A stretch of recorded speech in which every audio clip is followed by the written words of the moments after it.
Hemos estado hablando acerca de las marcas de un verdadero discípulo. ¿Saben? Un verdadero discípulo tiene que distinguirse. Y necesitamos, por esos últimos tiempos que estábamos hablando hace un ratico atrás, necesitamos marcar la diferencia, necesitamos distinguir esa línea que separa a aquellos que siguen a Jesús con cierta distancia, con poco compromiso, que son simpatizantes del Evangelio, que les parece bien el mensaje de Cristo y se sienten cómodos tal vez en la iglesia. Pero necesitamos separarlos, necesitamos de alguna forma trazar la línea que divide a estos simpatizantes de los verdaderos discípulos de Cristo. En más de una ocasión el Señor se volteó cuando grandes multitudes le seguían y trazó la línea. Y leíamos en todo el mes de marzo, estudiamos, que esa línea se definía en estos términos. El que quiere ser mi discípulo debe, y planteó algunos rasgos que separan al simpatizante del verdadero discípulo. Y creo que nos sentimos todos aquí retados a revisar si somos discípulos de Cristo o somos simples simpatizantes. El Señor quiere de ti y de mí que podamos ser discípulos de Cristo, que la prioridad de nuestra vida pueda ser Él, que nuestro corazón pueda estar enfocado en Él y que podamos experimentar en Él la libertad que solo podemos experimentar cuando estamos en Él, que podamos derramar ese amor que solo podemos derramar cuando su amor ha sido derramado en nuestros corazones, que podamos ser capaces de comprometernos con ese nivel de compromiso y de servicio que solo es posible cuando el Señor es nuestro Señor. Entonces, separando al discípulo del que es simpatizante, pues necesitamos revisar algunos rasgos que nos definen. No es lo que yo pretendo ser, es lo que realmente demuestro ser. Un verdadero discípulo se comporta como debe comportarse un discípulo. En lo que nos queda del mes de abril, que ya estamos a mediados de abril, no sé si se dieron cuenta, pero se nos está yendo el año. Sí, créanme, estoy cada vez más arrepentido de haber quitado el arbolito en la casa. Lo metemos en un lugar tan escondido que ya me va a tocar sacarlo otra vez. Ya me da flojera solo de pensarlo. Pero bueno, ya se nos está acabando el mes de abril. Y saben, en lo que nos queda de abril, vamos a tratar de marcar las pautas que definen dentro de la idea de ese verdadero discípulo, las pautas que nos llevan a estar de acuerdo con el Señor. ¿Saben? En una oportunidad el Señor le dice al pueblo a través del profeta Isaías, vengan acá y estemos a cuentas, vamos a ponernos a cuentas, vamos a definirnos nosotros aquí. No pueden seguir caminando ustedes por su lado y yo esperando de ustedes otra cosa. Vamos a sentarnos y vamos a poner nuestras cuentas claras.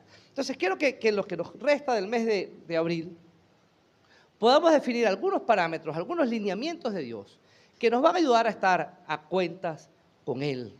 Un verdadero discípulo de Cristo tiene sus cuentas claras con el Señor. Yo podría comenzar hoy preguntándoles esto porque para yo llegar hasta aquí me lo pregunté yo mismo.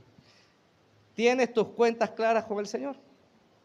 Necesitamos tener las cuentas claras con el Señor.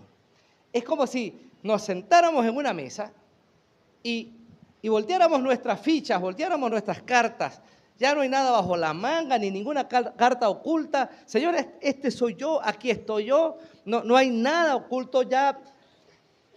Entre tú y yo, todo es transparente. Y en medio de esa transparencia habrá algunas de esas cartas que tendremos que colocar en la mesa con las que no estamos muy orgullosos, que nos sentimos avergonzados de ellas, pero están ahí, Señor, son parte de nuestra vida y ya está bueno, no la vamos a ocultar más. Aquí está esta carta. Habrá otras de ellas que sabemos que están mal, no deberían estar allí, pero están. Y asumiendo que están, volteamos la carta y le decimos al Señor, Señor, aquí está la carta, aquí está la carta. Y comenzamos a sincerarnos delante del Señor, poniéndonos a cuenta. Hay algunos pasos que creo que son claves que nos van a ayudar a estar a cuentas con el Señor. Vamos a comenzar hoy con el primero y vamos a estudiar la vida de un hombre cuya vida es una vida muy interesante porque creo que él tiene un calificativo. No quiero desmeritar a nadie de los que está aquí esta mañana. Me voy a meter yo también en esa licuadora, ¿oyeron? Ninguno aquí, incluyéndome, quizás pudiéramos recibir el mismo calificativo que este hombre recibió. A este hombre se le llamó un hombre conforme al corazón de Dios. Estoy hablando de David. ¿Saben? Cuando Dios dice que David era un hombre conforme a su corazón, lo que está diciendo es, si tú me preguntas cómo es el hombre ideal, mi concepto de hombre, ¿dónde está? ¿Qué es lo que piensa Dios cuando piensa en un hombre? El Señor nos dice, ahí está, David. Lo que hemos estudiado en la historia de David, David es un personaje muy importante, a mí me encanta la historia de David, lo he estudiado muchísimo. Pero cuando estudias la historia de David, te das cuenta que no es un tipo muy perfecto. David hizo cosas que... Sin embargo, el Señor dice, este es un hombre conforme a mi corazón. Y creo que la diferencia entre David y muchos de nosotros no está en la perfección que pudiera haber demostrado David, sino en tal vez el término que nos va a ayudar a estar a cuentas con el Señor, del cual vamos a hablar hoy, que es la confesión. David entendió el sentido de la confesión y la puso por práctica. Y al ponerla por práctica, David logró mantener, en medio de sus debilidades, siempre sus cuentas claras con el Señor. Pero hay un pasaje de la vida de David que pudiéramos calificar como un tiempo oscuro, un tiempo difícil. Tal vez si tuviéramos aquí a David y le dijéramos, David, si pudiéramos borrar una etapa de tu vida, ¿cuál borraríamos? A lo mejor nos hubiera dicho exactamente eso de lo que vas a hablar hoy. No hables de eso. ¿Saben esa parte de tu vida y de la mía que no hubiéramos querido vivir? Son parte de nuestros errores que nos avergüenzan tanto que cuánto deseáramos que no estuvieran allí, pero están. Y cuando el Señor dice, estemos a cuenta, esa carta terrible tiene que salir y tiene que ser puesta delante del Señor. ¿Saben? Creo que David entendió, poniendo sus cartas delante del Señor, entendió que la confesión era algo necesario. Permítame ilustrar la confesión de esta forma. En tiempos muy pasados, cuando alguien se caía y se fracturaba, pues iba a casa de algún especie de curandero, estos masajistas que habían aprendido a trabajar con las manos y a restaurar algunos huesos descoyuntados o rotos. Y esta persona tocaba, si fuera la pierna, la tocaba con cuidado y con detenimiento y podía decir, sí, efectivamente el hueso está roto. Y él, con ciertas técnicas aprendidas empíricamente, trataba de llevar el hueso a su lugar y, bueno, vendaba, hacía tal vez una especie de entablillado y tal, y el tiempo hacía que el hueso se curara. Pero eso, por supuesto, garantizaba que seguramente el trabajo no iba a quedar muy derecho, algunos quedaban con sus piernas un poco torcidas y tal, pero hacían lo que mejor podían con lo que tenían. Pero el Señor, en su gracia, le dio sabiduría al hombre, y llegamos a los tiempos modernos, que tal vez dentro de unos 20 años ya no van a ser tan modernos, pero nosotros tenemos hoy cosas interesantes. Desde una radiografía que permite ver el hueso, hasta estudios mucho más profundos como resonancias magnéticas y que permiten ver la cosa. Y ahora el doctor al ver eso puede decir, pues sí, está roto, pero tiene 3 astillas por este lado y 2 por aquel, y aquí de este lado hay una cosa que a mí no me gusta mucho. Y el hombre puede hacer un estudio profundo del miembro que fue golpeado o que está fracturado. Lo hace con mucha exactitud gracias a estos exámenes, a una resonancia magnética, por decir algo. Y al tener esa visión interna tan clara como se le permite tener con estos estudios, el doctor puede trazar la estrategia más adecuada para restaurar aquello que está dañado. Ya no es empírico, ya no es tanteando, sino que él puede decir, mira, aquí lo que aplica es una operación, no sé, o vamos a colocar allí una guía, un clavo, yo no sé qué más, y el hombre puede trazar un plan, porque estos estudios le permiten ver lo que está interno, lo que a simple vista no puede verse. ¿Saben? La oración de confesión es ese estudio profundo del alma que nos permite ver aquello que está escondido allí en lo más profundo de nuestro corazón. Y una vez que sale lo que está allí, le permitimos al gran cirujano que pueda hacer, que haga lo que tiene que ser hecho para que nuestras vidas sean restauradas. Así que pudiéramos establecer allí una especie de relación. La confesión deja al descubierto lo que hay en nuestro corazón, dándonos la oportunidad de realizar los correctivos que son necesarios. Entonces, ¿qué es la confesión? Bueno, es aquel recurso que Dios nos da, que deja al descubierto lo que hay en nuestro corazón, dándonos la oportunidad de dar o de realizar los correctivos necesarios. La oración de confesión es al alma del cristiano lo que una resonancia magnética es a un cuerpo quebrantado. Vamos a lo profundo y sabiendo lo que hay ahí en lo íntimo, en lo profundo, permitimos al cirujano que haga lo que tiene que hacer. En este caso, el Señor hará en ese corazón lo que tiene que hacer.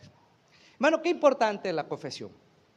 Ahora, ante esta idea, vamos a buscar en nuestras Biblias en el Salmo 32 y vamos a considerar algunos pasos que nos van a permitir desarrollar esa confesión efectiva. Pero mientras ustedes buscan allí el Salmo 32, Ruth nos ayuda colocándolo allí en la imagen, los versículos 1 y 2, nos van a ayudar a tener un par de fundamentos teológicos acerca de la confesión. Antes de ver algunos pasos que nos van a ayudar a desarrollar una confesión efectiva, permítanme darles algunos lineamientos teológicos previos. Versículo 1 dice así: dichoso aquel a quien se le perdonan sus transgresiones, a quien se le borran sus pecados. Dichoso aquel a quien el Señor no tome en cuenta su maldad y en cuyo espíritu no hay engaño. Lo primero que quiero poner sobre la mesa acerca de la confesión es que la confesión asume la gracia de Dios como un hecho. La confesión descansa absolutamente en la gracia de Dios. David, que ya vamos a ver por qué escribió este salmo, nos dice: es extremadamente feliz a quien se le perdonan sus transgresiones. ¿Saben? Él no se perdona a sí mismo, él no se cubre a sí mismo, él no se guarda a sí mismo, sino que él entiende que el ser perdonado es el producto de una acción divina sobre algo que él hizo. Y hay algunas palabras allí claves. Aquel a quien se le perdona sus transgresiones, se borran sus pecados, a quien el Señor no le toma en cuenta su maldad. Y está hablando de actos que son característicos en el ser humano. Transgresiones, pecados, maldad. La transgresión es una violación directa a los pactos, a la ley de Dios. Continuamente el ser humano, tú y yo, para no ser tan amplios, tú y yo, continuamente, estamos faltando a la ley de Dios. Tenemos una lucha contra nosotros mismos. Y en esa lucha contra nosotros mismos, ¿sabes? Queremos sobreponer nuestra voluntad, nuestro criterio, nuestro ego por encima de lo que Dios espera de nosotros. Y en esa lucha continua, la transgresión se vuelve parte. La palabra pecado allí da la idea de errar al blanco. Lo que has sido llamado a hacer, lo que debes hacer, continuamente estamos fallando al blanco hacia donde Dios quiere que apuntemos nuestra vida. Y la palabra maldad, que está un poco más abajo, pues habla un poco acerca de nuestra capacidad de mantenernos en lo que es moral. Hay una tendencia a lo inmoral. Hay una tendencia a vivir separado del plan de Dios para nosotros. Cuando decimos que la confesión descansa absolutamente en la gracia de Dios, es porque en nuestra condición de pecado entendemos que no hay nada que pudiéramos hacer para poder obtener, ahora, los otros términos que están allí en esos dos versículos. Escúchenlo otra vez. A quien se le perdonan, no puedes alcanzar el perdón si no es por la gracia del Señor. El perdón es el resultado de la gracia de Dios. A quien se le borran En otra versión dice a quien se le cubren los pecados. El que sean cubiertos nuestros pecados es producto de la gracia de Dios. Y que nuestros pecados no sean tomados en cuenta es producto de la gracia de Dios. Es decir, confieso al Señor mi falta, porque estoy claro que Él está dispuesto a tratarme con su gracia. Permítame definir rápidamente lo que es la gracia. Lo hemos hecho en varias ocasiones, pero lo que abunda no sobra. ¿Saben? Gracia es recibir un favor que no merezco, un regalo inmerecido. Y creo que en la Biblia siempre están casados dos términos que no podemos definir a uno sin considerar al otro. Gracia está siempre unido a la misericordia. Una vez etimológicamente definimos lo que era misericordia. Del latín, miseria y cardía, de donde viene nuestro término corazón. Misericordia es poner el corazón en la miseria de alguien. Dios puso su corazón en tu miseria y en la mía. Ahora, en su misericordia, Dios no nos da lo que merecemos. Somos pecadores, hemos transgredido la ley de Dios, en nuestra vida hemos fallado el blanco y en esa condición de pecado merecemos ser castigados. Eso es lo que tú y yo merecíamos. Pablo le dice a los romanos, la paga del pecado es la muerte. Punto. Y Dios en su misericordia no te da lo que mereces y manifiesta su gracia. Y en su gracia nos da lo que no merecíamos. Perdón, cubre nuestros pecados y no toma en cuenta nuestros pecados. Qué interesante. Hermano, lo interesante de la confesión es que parte del hecho cierto de la gracia de Dios. Dios está dispuesto a perdonar nuestros pecados porque en su gracia ha decidido no darnos lo que merecemos, misericordia, sino por el contrario, darnos lo que no merecemos, su gracia. Así que podemos llegar ante el Señor confiados que Él derramará su gracia ante nosotros. Segundo lugar, segundo fundamento teológico que quiero que veamos aquí acerca de la confesión, es que la confesión oportuna es el único medio que garantiza la experiencia continua del gozo de la salvación. David dice en el Salmo 51, devuélveme el gozo de mi salvación. Estaba en una condición moral que él sabía que estaba mal, había una condición que no había sido resuelta delante del Señor y esa condición lo llevó a perder el gozo de su salvación. La palabra gozo no es una alegría pasajera. ¿Saben? Yo recibo una buena noticia y me alegro, pero esa alegría podría durar poco. Ahora, el gozo habla de algo que no depende de lo que hay a nuestro alrededor, no importa lo que estés viviendo, no importa lo que estés pasando, no importa cómo te sientas. Hay algo que Dios ha puesto en tu corazón que trasciende lo que hay en tu entorno, a tu alrededor. El gozo es algo que debe estar por encima de cualquier circunstancia. Pero saben, muchos cristianos no viven en el gozo de su salvación porque tienen situaciones guardadas allí que no han resuelto. Y la única manera de poder vivir en esa experiencia continua del gozo de la salvación es la confesión oportuna. David dice, bienaventurado, extremadamente feliz. No dice extremadamente feliz aquel que no peca. No lo dice. Porque saben que el que no peca no existe. No hay alguien que pudiera levantarse y decirnos, yo nunca jamás, nunca jamás. Eso es mentira. Y la mentira es pecado.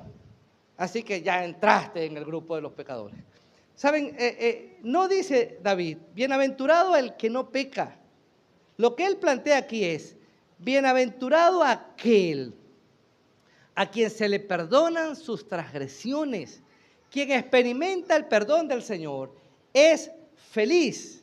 Ahora, ¿por qué experimenta el perdón del Señor? Porque confiesa oportunamente su falta. Así que la confesión oportuna me permite experimentar de manera continua el gozo de mi salvación. Qué bueno es saber que al confesar mi pecado, el Señor carga sobre sí mismo, mis culpas. Él carga sobre sí mis culpas. Fue lo que hizo en la cruz. Qué bueno saber que la sangre de Cristo, el Hijo de Dios, nos limpia de todo pecado, cubre nuestras faltas. Así que en medio de esto, conozco que el Señor lleva mis faltas, cubre mis faltas, y ya yo ni nadie tiene derecho a volver otra vez a mis faltas, una vez perdonadas, para recordarlas. El Señor las ha cubierto. Hermano, entonces vivimos en el gozo de nuestra salvación. Alguien te pregunta, ¿y cómo te sientes? Estoy feliz porque el Señor ha cargado mis culpas. Hermanos, es la única experiencia, o la única forma de mantener la experiencia del gozo, es la confesión. Ahora sí, vamos a ver algunos pasos claves que nos van a ayudar a desarrollar una confesión efectiva. Primero, la confesión efectiva no guarda silencio ante las faltas cometidas. Qué bueno hablar de la confesión, qué bueno hablar del efecto de la confesión, pero tenemos que tomar en cuenta lo siguiente. La confesión efectiva no guarda silencio ante las faltas cometidas. Versículo 3. Mientras guardé silencio, mis huesos se fueron consumiendo por mi gemir todo el día. Mi fuerza se fue debilitando como el calor del verano, porque día y noche tu mano pesaba sobre mí. Miren, el término callar que usa aquí David, mientras callé, da la idea de planear algo secretamente. Da la idea de tener algo escondido que no quiero que salga y mantenerlo allí. Tú sabes en el fondo que hay algo que no has resuelto delante del Señor, pero te has propuesto a mantenerlo en silencio, te has propuesto a mantenerlo oculto.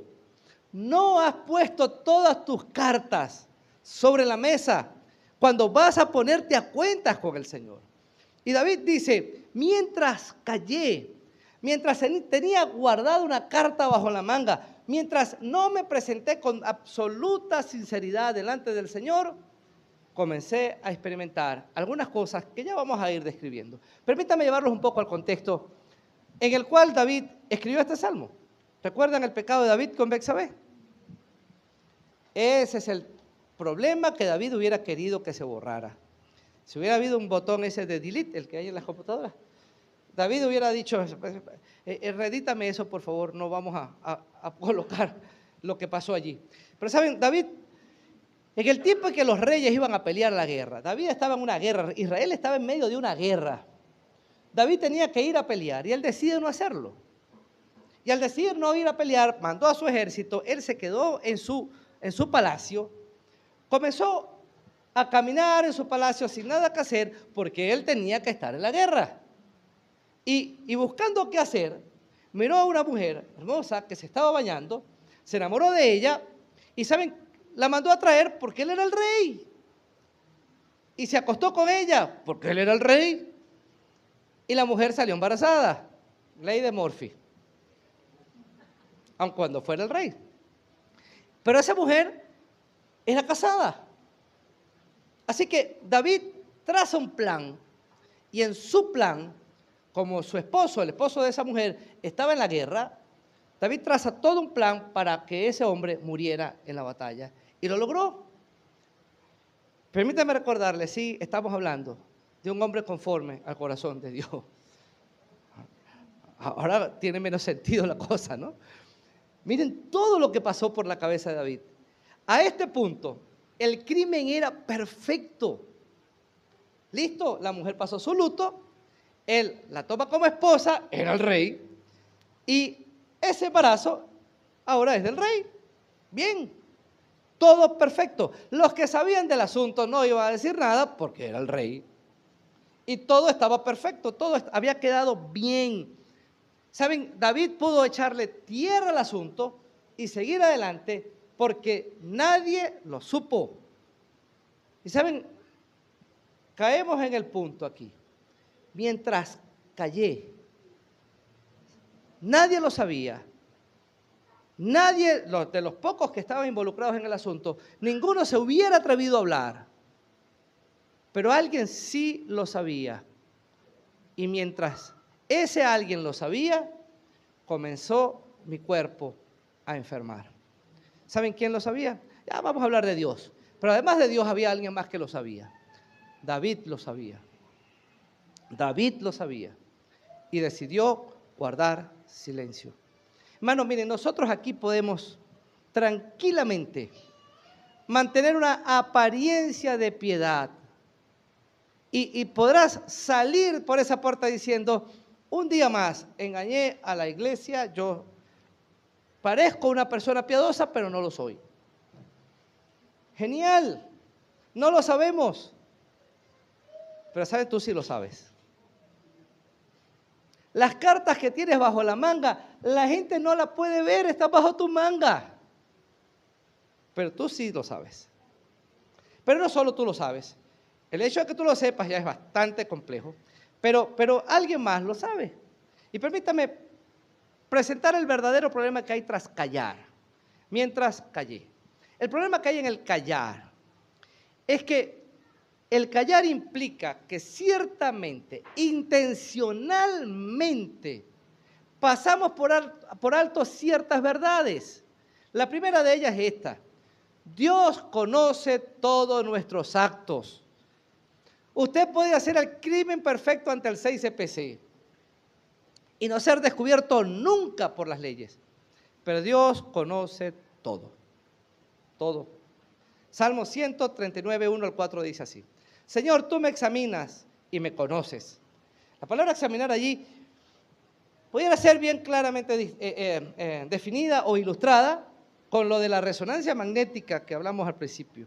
Señor, tú me revisas profundamente y me conoces. Sabes cuándo me siento, cuándo me levanto. Aún a la distancia me lees el pensamiento. Mis trajines y descansos los conoces. Todos mis caminos te son familiares. No me llega aún la palabra a la lengua cuando tú, Señor, ya la sabes toda. No hay crimen perfecto delante de Dios. Si seguimos leyendo el Salmo 139, que no es el caso y por eso no seguimos, pero si lo seguimos leyendo, David dice, ¿sabe? Si me voy a lo profundo del mar, allá donde están los restos del Titanic, donde explotó el submarino aquel el año pasado, hermano, si me voy allá a lo más profundo donde el ser humano no puede llegar, ahí estás tú. En lo más profundo de mis recuerdos y pensamientos, ahí estás. Y lo más tonto que podemos hacer es guardar silencio ante un Dios que lo sabe todo. Y saben, esto no es para que generemos una paranoia ahí, un delirio ahí de persecución. La intención de fondo es que entiendas que no tiene sentido callar ante Dios, porque Él te conoce. Ese Dios que te conoce te dice, siéntate aquí, vamos a estar a cuentas, muéstrame tus cartas. ¿Son esas todas tus cartas? Dime la verdad, ¿son todas? Señor, son todas. ¿Son todas? Señor, sí, en serio, son todas. Tenía una por aquí. ¿Se me olvidó? Ah, ok. ¿Todas? Sí, Señor. ¿No te queda algo por ahí en la manga derecha? Revisa, a ver. ¿Saben? Dios conoce todo. Cuando callamos, deliberadamente intentamos ignorar la idea de Dios lo sabe todo. Como Dios lo sabe todo, Él va a hacer un llamado a nuestra conciencia. David sabía, guardó silencio y el Señor hizo un llamado a su conciencia. Mientras callé, mis huesos comenzaron a fallar. Es complejo saber si David está hablando de algo físico realmente o está ilustrándonos algo emocional con manifestaciones físicas. Lo cierto es que el hombre no la estaba pasando bien. ¿Saben? Él sentía que sus huesos se estaban secando. Pasaba el día entero gimiendo. Y había un dolor profundo, tal vez en su alma, en su corazón, que ya se estaba comenzando a manifestar en su cuerpo.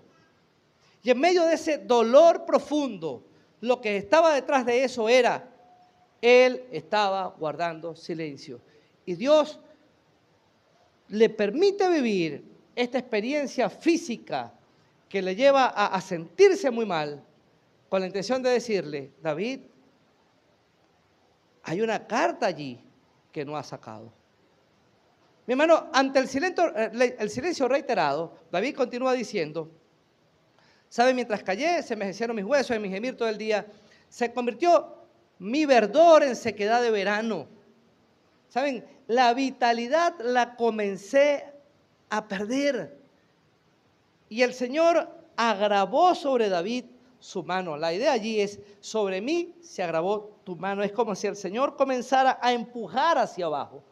Y David siente que está siendo oprimido por la mano del Señor. Y eso, hermano, no es otra forma más que el Señor diciéndonos, yo conozco todo. Estoy llamando tu atención. Estoy llamando tu atención. ¿Qué vas a hacer? Y David persistía en el silencio. ¿Saben? Necesitamos romper el silencio. Necesitamos romper el silencio, porque el silencio es una muestra que estamos ignorando de manera deliberada el conocimiento de Dios de nuestra realidad. Ahora, callar el pecado también implica desviar mi mirada a una dirección distinta a la que Dios quiere que yo enfoque mi mirada. Yo miro hacia otro lado. En caraqueño criollo decimos, nos hacemos los locos. ¿Saben? David cometió el crimen perfecto y volvió a su trono. No pasó nada. Él siguió reinando. No pasó nada. Él siguió adelante. ¿Saben? Mató a Urías. Le dijeron, mira, tu siervo Urías murió. Ah, qué mal. Bueno, adelante, seguimos. Okay. ¿Se acuerdan de aquella barra, los liceístas de los 90? Sigan adelante, que no ha pasado nada. Pues sigan adelante, no ha pasado nada. Y él desvía su mirada. Y saben, desviamos nuestra mirada de lo que Dios quiere cuando estamos viviendo una situación de este tipo. Cuando nos hundimos en nuestra autoconmiseración. Muchos de nosotros desviamos la mirada no hacia, o no enfocamos la mirada hacia la confesión, sino la enfocamos en nuestra autoconmiseración. Qué miserable soy.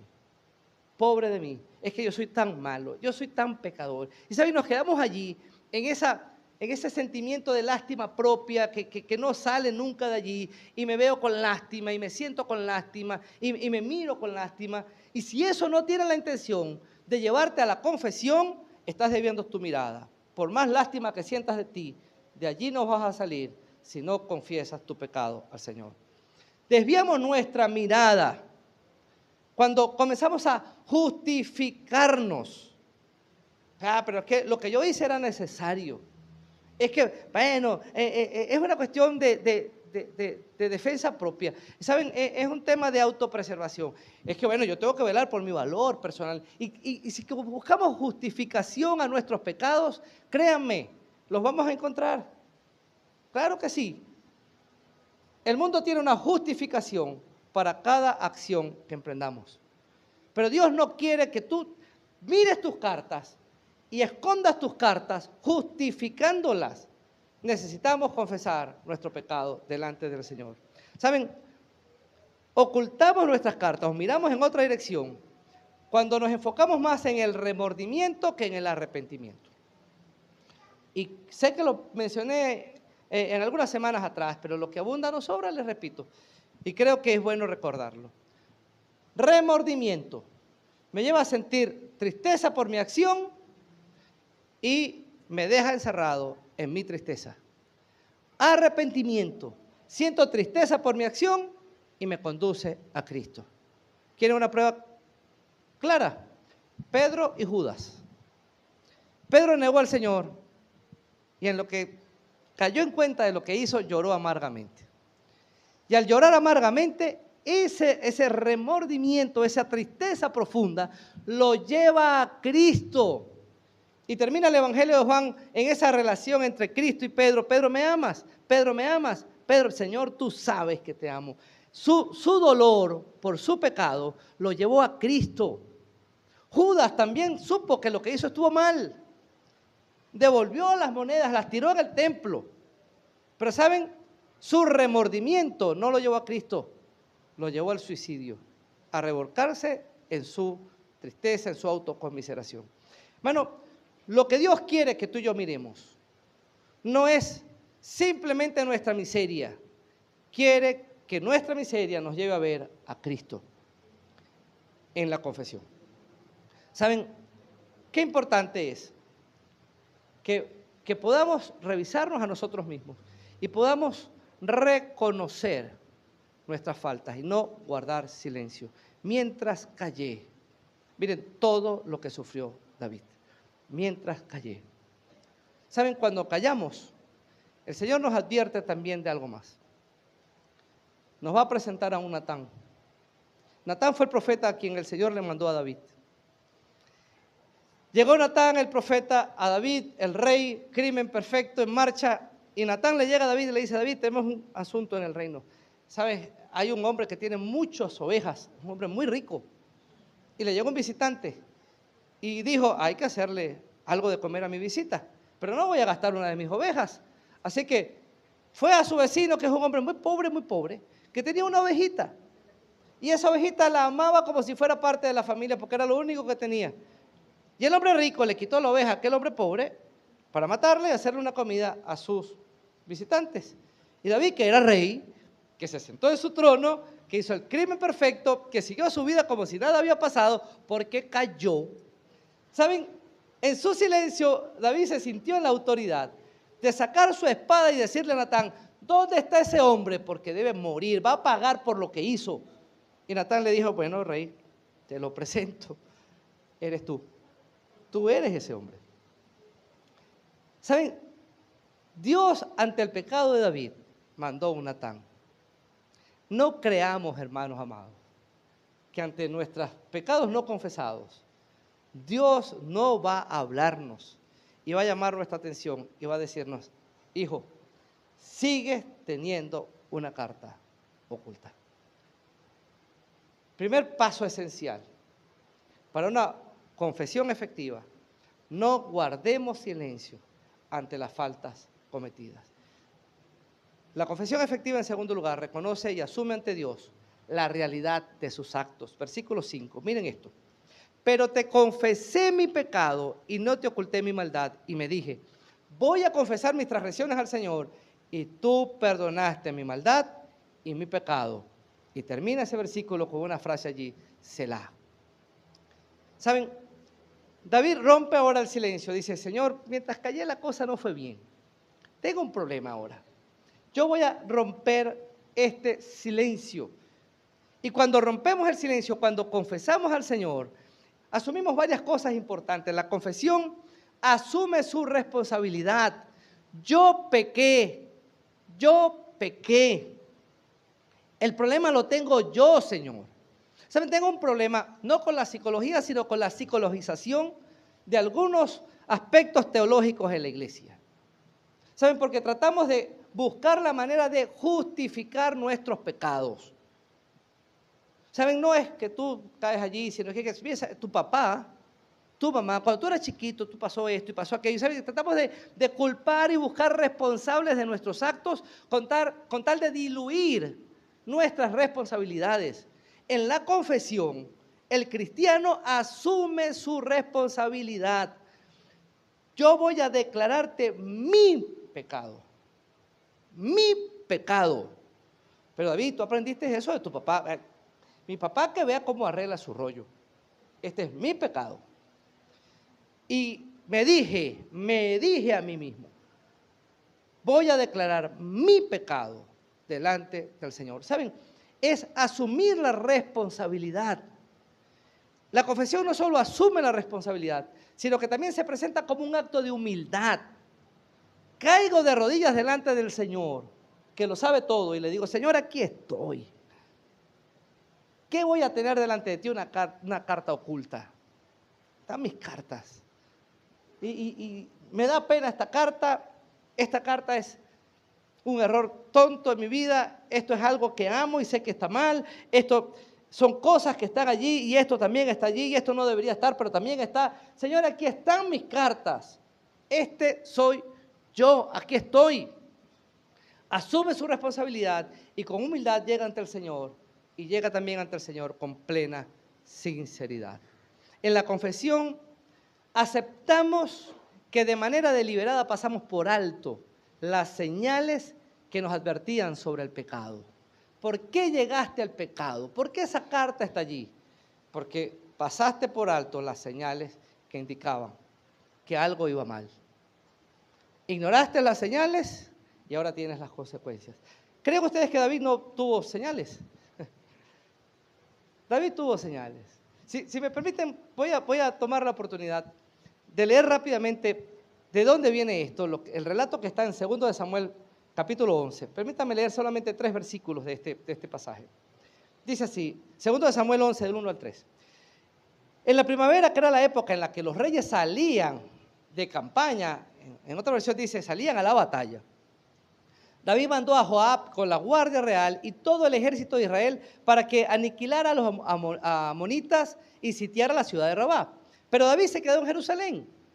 Una tarde, al levantarse David de la cama, comenzó a pasearse por la azotea del palacio y desde allí vio a una mujer que se estaba bañando, la cual era sumamente hermosa. Por lo que David mandó a averiguar quién era y le informaron. Se trataba de Betsabé, que es hija de Elián y esposa de Urías elitita. Ahí está el asunto. Habían varias señales diciéndole a David, David, vamos mal.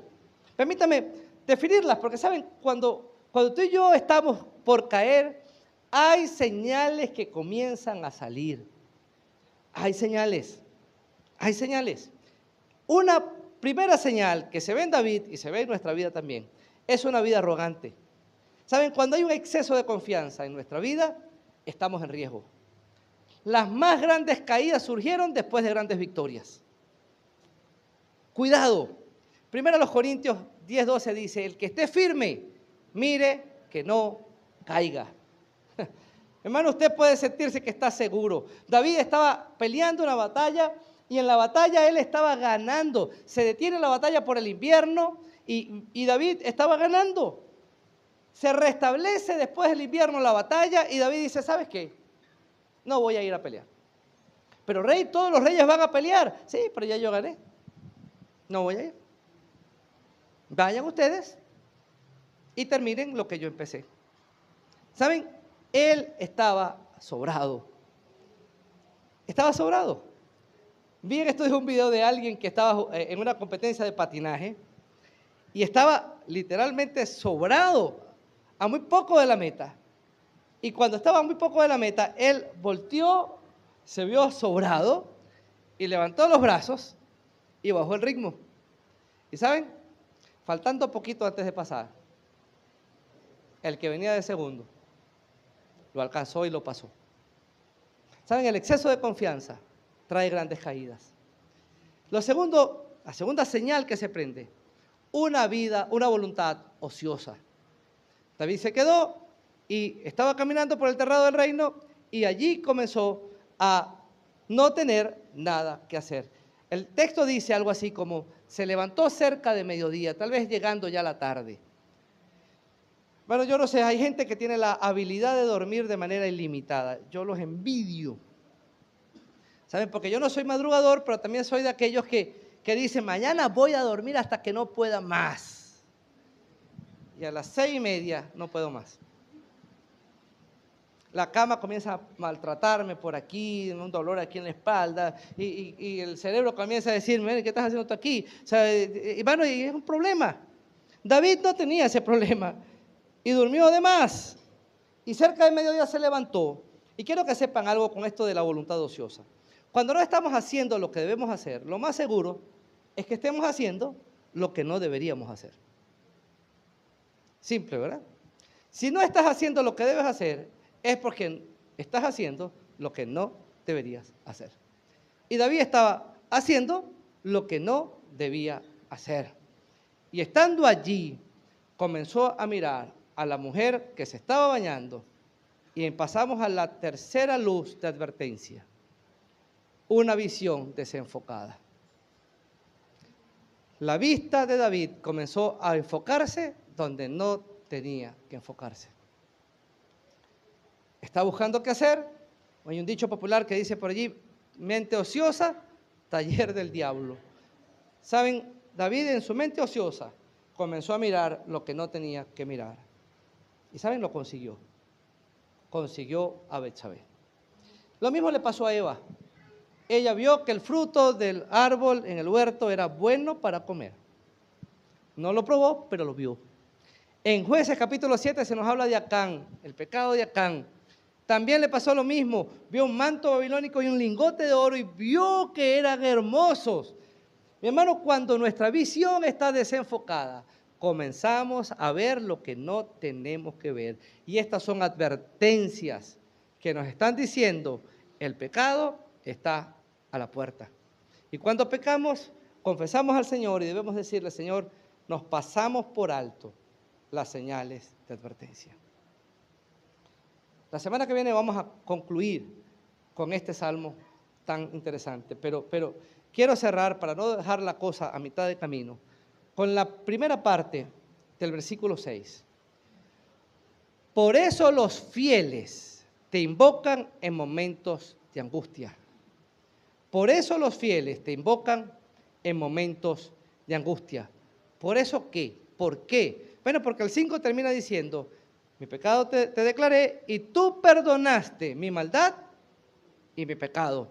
La palabra Selah, algunos dicen, era como un silencio en medio de la dirección para que los oyentes reflexionaran un poco. Si confiesas, el Señor te perdona. Si guardas silencio, entonces vas a tener problemas. Pero si confiesas, el Señor te perdona. Guardemos silencio un momento, piensen. Después del silencio, David rompe el silencio otra vez y dice, por eso los fieles te invocan. Porque si te confesamos, tú perdonas. Tú perdonas. Hermano, lo inteligente parece ser confesar. Hermano, ¿por qué guardas silencio? Si en la confesión hay perdón garantizado. No tiene sentido. ¿Por qué tienes una carta oculta? Si el Señor lo sabe todo y en tu confesión hay perdón garantizado para esa carta oculta. ¿Por qué guardar silencio? Termina David la idea aquí diciendo, por eso los fieles, por eso aquellos que son capaces de entender esto que estamos hablando hoy, sencillamente te invocan en momentos de angustia. Hermanos, creo que es clave esto. Y creo que debemos ver la confesión como el recurso que Dios está poniendo a nuestro alcance para poner nuestras cuentas claras con Él. ¿Qué vas a hacer con esto esta mañana? ¿Sabes? Podemos salir de aquí guardando silencio. Tú puedes salir esta mañana de aquí con esa carta oculta, guardada y con la intención de que algún día la vas a sacar.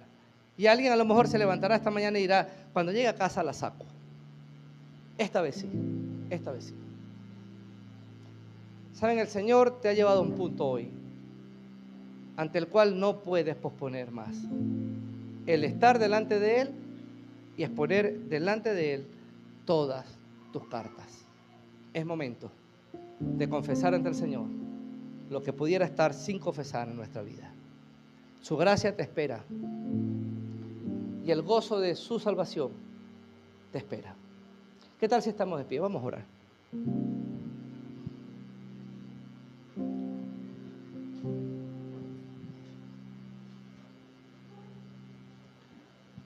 Señor, gracias, Padre. Tú eres Dios. Tu palabra nos habla a todos los que estamos aquí esta mañana de forma clara. Nos has hablado, nos invitas a estar a cuentas contigo. Por eso hoy queremos sentarnos delante de ti y presentar todas nuestras cartas, aún aquellas cosas ocultas en lo más profundo de nuestro corazón, que con lo que nos sentimos orgullosos, aquello tal vez que quisiéramos que nadie tuviera que conocer de nosotros, porque nos avergüenza, aquello que tal vez está allí, pero nos causa tanto dolor que no quisiéramos tener que destaparlo, que mostrarlo. Pero tú y yo sabemos, Señor, que nos hace daño. Por eso esta mañana queremos acudir a ti para, en confesión, delante de ti, presentar nuestras cartas. Examínanos desde lo más profundo.